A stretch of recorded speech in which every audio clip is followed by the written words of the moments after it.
Affaires courantes étant terminées, nous allons maintenant poursuivre aux affaires du jour. Et pour ce faire, Monsieur le leader adjoint du gouvernement. Madame la présidente, donc, aux affaires prioritaires, à l'article 1 du feuilleton, l'Assemblée entreprend le débat sur la motion de Monsieur le ministre des Finances proposant que l'Assemblée approuve la politique budgétaire du gouvernement. Merci. Donc, à l'article 1 du feuilleton, aux affaires prioritaires, l'Assemblée reprend le débat sur la motion de M. le ministre des Finances proposant l'Assemblée approuve la politique budgétaire du gouvernement. Je crois que, Monsieur le député de Marguerite Bourgeois, vous n'aviez pas terminé votre intervention. Alors, je vous cède immédiatement la parole. OK, d'accord. Ah, OK, dans le sens que je n'avais pas terminé. Bon, d'accord. Bonjour, Madame la Présidente. Merci beaucoup. Écoutez, c'est un festival de gaspillage qu'on a devant nous, Madame la Présidente. Un gaspillage caquiste. Vous savez, si on était en train de dire, bon, qu'est-ce qui a été reconnu de façon, dans l'histoire récente par rapport à la CAQ, c'est qu'ils ont été capables de briser des records. Records de dépenses, records déficitaires. Le king de la dette, peut-on dire, est de retour avec un nouveau succès, 13,6 milliards de dollars. Madame la Présidente, c'est du jamais vu dans l'histoire du Québec, un chiffre ahurissant. Mais vous savez, dans tout ça, moi, ce qui m'inquiète le plus, c'est de regarder la tendance du gouvernement actuel. Aucune crédibilité à savoir on contrôle les dépenses, on est un bon gestionnaire, on est fiduciaire de l'argent des Québécois, on va faire une reddition de comptes, on va mettre des mesures pour quantifier le succès. Rien de ça, Madame la Présidente. Ce qu'on a à la place, c'est juste des dépassements de coûts, des budgets qui deviennent un record l'un après l'autre. C'est inconcevable. Peut-être juste pour revenir sur l'historique récent que moi-même j'ai pu observer du ministre des Finances, c'est qu'en 2023, il avait prévu que pour l'année 2023, le déficit allait être de 4 milliards de dollars. On a eu une ribambelle d'excuses pour justifier que ça n'allait pas se réaliser et ça l'a terminé à 7,5 milliards de dollars. Presque le double, Madame la Présidente. Pour l'année 2024, qui vient de se terminer, le budget avait été initialement planifié à un déficit de 3 milliards de dollars. On l'a entendu cette semaine. Ce n'est pas encore terminé parce qu'on n'a pas eu les comptes publics, Madame la Présidente. Mais on l'a entendu cette semaine. Ça va se terminer à 3,5 fois plus élevé, Madame la Présidente. Dans une entreprise privée, quelqu'un qui fait de la si mauvaise gestion aurait déjà été mis à la porte. Dans une entreprise publique, le conseil d'administration aurait été forcé de faire un nettoyage complet du board. Madame la Présidente, ce qu'on a devant nous, là, c'est un festival de mauvaises décisions avec des gens qui n'ont aucun souci de la capacité de payer des Québécois, aucun souci pour l'avenir des prochaines générations. Parce que ce qu'ils font, Madame la Présidente, c'est qu'ils hypothèquent l'avenir des prochaines générations. Là, pour 2025, là, j'espère que tout le monde l'entend. Quand le ministre nous a pensé la première fois que 2025 allait être une année difficile, il nous a dit que le déficit allait être de 2 milliards de dollars. L'an passé, il a revisité ça à dire que ça allait être 8,5 milliards de dollars. À la mise à jour économique, il y a à peine 3 mois, Donald Trump était déjà élu. 9,2 milliards de dollars, Madame la Présidente. Là, on a entendu cette semaine que le ministre nous a apporté un budget qui est déjà rendu caduc en passant, à 13,6 milliards de dollars. Puis si on regarde dans les petites notes du livre du ministre, il y a un scénario tarif 25 %, et ça, c'est 15 milliards de dollars, Madame la Présidente. Vous savez, il y en a là, des moments d'histoire où est-ce qu'on peut se rendre compte qu'il y a des moments qui sont difficiles. Mais c'est difficile de suivre le ministre point à la ligne. À la fin du mandat CAQIS, il aura livré 7 budgets déficitaires. En tant que tel, un record, Madame la Présidente. Ça ne s'est jamais vu dans l'histoire du Québec. Puis juste parce que je veux quand même donner de crédit, là, OK? La première année, c'était un petit surplus de 4 millions de dollars. Il est parti d'un surplus de 7 milliards, puis ils ont flambé cet argent-là pour arriver flush à plus 4 millions. C'est inconcevable, Madame la Présidente. Je n'ai jamais vu ça dans l'histoire du Québec. Je n'ai jamais vu ça à l'extérieur du monde politique. Ce qu'on voit actuellement, c'est le dérapage complet des finances publiques du Québec sous la gouverne de ce gouvernement-là. C'est définitivement des rois incontestés des déficits. Ils gaspillent, ils ne gèrent pas l'argent des Québécois. Ils sont des récidivistes en mauvaise gestion des finances publiques. Puis avec eux, malheureusement, c'est un double échec qu'on a, Madame la Présidente. On a donc des déficits records. Là, je viens de passer les 5 premières minutes à juste vous peinturer le désastre déficitaire. Mais en plus de ça, on a moins de services, Madame la Présidente. On augmente le nombre de fonctionnaires à Québec. Pas le monde sur le terrain là, qui sert le monde, là. Le nombre de fonctionnaires de 10 000, incapables de faire en sorte qu'on soit plus productif. Madame la Présidente, les services à la population sont rendus en piètre état. Les gens se plaignent tout partout. Les écoles, les hôpitaux, les services ne sont pas au rendez-vous. Donc, on paye plus, puis on en a moins. Dans quel monde est-ce que ce gouvernement-là vit pour croire que les gens vont être satisfaits de ça? Ça explique pourquoi les gens sont vraiment là, insécures face à leur avenir.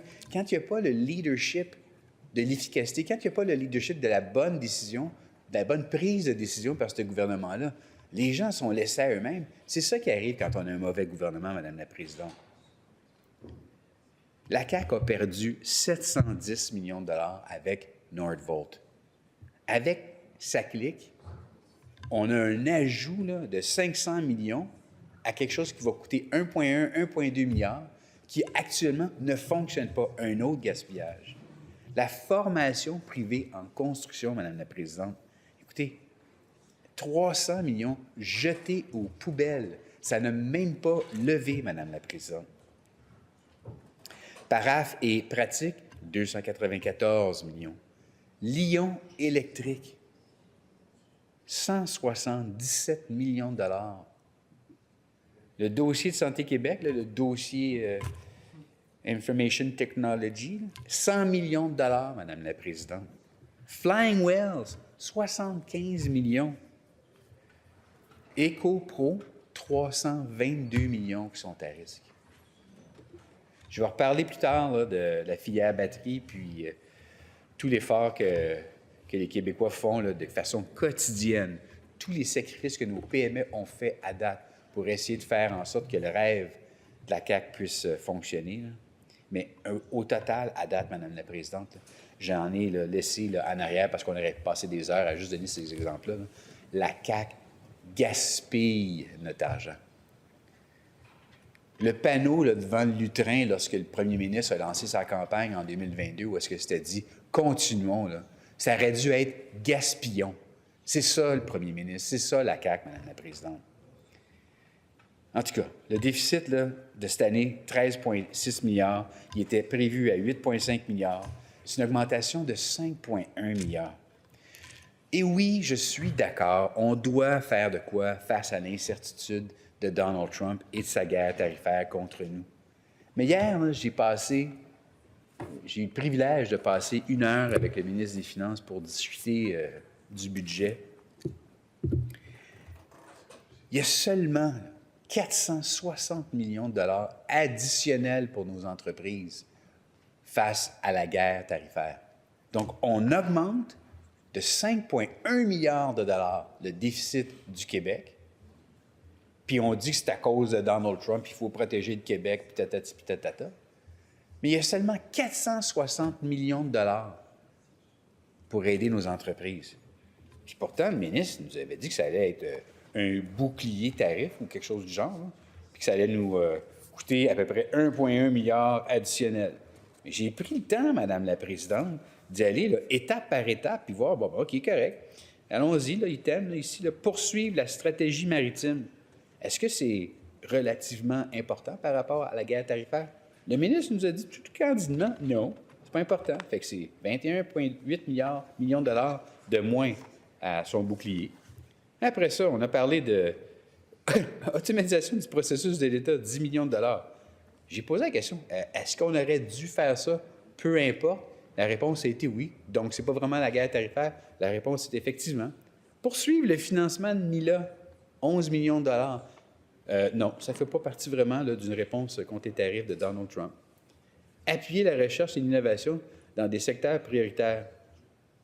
Oui, ça pourrait faire partie, mais pas spécifiquement là, ce dossier-là. Celle-là, j'ai été vraiment surpris, Madame la Présidente. Écoutez, je peux passer à travers la liste. Là, malheureusement, j'ai seulement 1 heure. Mais dans le 1,1 milliard de dollars pour aider, supposément, là, il n'y en a vraiment que 460 millions qui sont là. Bon, fait que j'ai donné le bénéfice du doute au ministre. Je dis, OK, correct, on part avec des bonnes intentions. Mais ça n'explique aucunement pourquoi on est passé de 8,5 à 13,6, une augmentation de 5,1. Puis dire à tout le monde, c'est à cause qu'on veut défendre le Québec contre les tarifs de Donald Trump. C'est prendre les Québécois pour des valises, Madame la Présidente. Moi, je considère là, que ce qui est important, c'est de donner l'heure juste aux Québécois. Les Québécois ont peur actuellement face à la guerre tarifaire. Peut-on leur expliquer ce que ça veut dire? Peut-on prendre le temps de vraiment expliquer clairement les conséquences? On l'a vu hier en Ontario, c'est vraiment un désastre au niveau de l'industrie automobile. Pourquoi le premier ministre et le ministre des Finances ne sont pas capables de donner au moins une explication claire des conséquences? Ils vont juste dire, on va garrocher de l'argent sur le problème, puis c'est ce qu'ils ont fait à date depuis les 7 ans qu'ils sont au pouvoir, sans vraiment avoir des balises, sans vraiment avoir des objectifs clairs pour obtenir des résultats. Puis hier, l'exercice que j'ai fait avec le ministre de passer de ligne par ligne dans son bouclier tarifaire, voir qu'est-ce que ça allait donner, puis que quand j'ai eu les réponses que non, ça n'était pas un bon item, non, c'est pas un bon item. Écoutez, la confiance des Québécois est choquée. On est choqués, là, on est tous choqués. Vous savez, faire porter l'augmentation du déficit entièrement sur la guerre tarifaire, c'est de vraiment là, berner l'ensemble des Québécois sur le sujet. Parce que 4,6 milliards de dépenses additionnelles, si on part de la mise à jour économique, c'est pas relié à la guerre tarifaire. C'est saupoudré à gauche puis à droite. Puis j'ai fait des comparaisons à Québec solidaire avec le gouvernement plus tôt cette semaine. Écoutez, c'est exactement ça. On dépense sans vraiment regarder, sans vraiment mettre des balises, puis on continue à faire la chose, de continuer à dépenser. Et même tantôt, j'ai entendu le ministre des Finances dire, bien, si c'est possible, on va dépenser encore plus l'année prochaine. J'imagine que c'est parce que c'est une année électorale. Mais la CAQ a totalement brûlé la marge de manœuvre, dilapidé l'argent des Québécois, et notre dette n'aura jamais été aussi élevée. Puis oui, j'étais un gars des marchés des capitaux. Puis oui, j'ai passé ma vie en finance. Puis oui, je le vois, la tendance ici, Madame la Présidente, là, de 2019 à 2027, à la fin du terme désastreux de la CAQ, la tendance, tout le monde peut le voir, là, ça monte, là.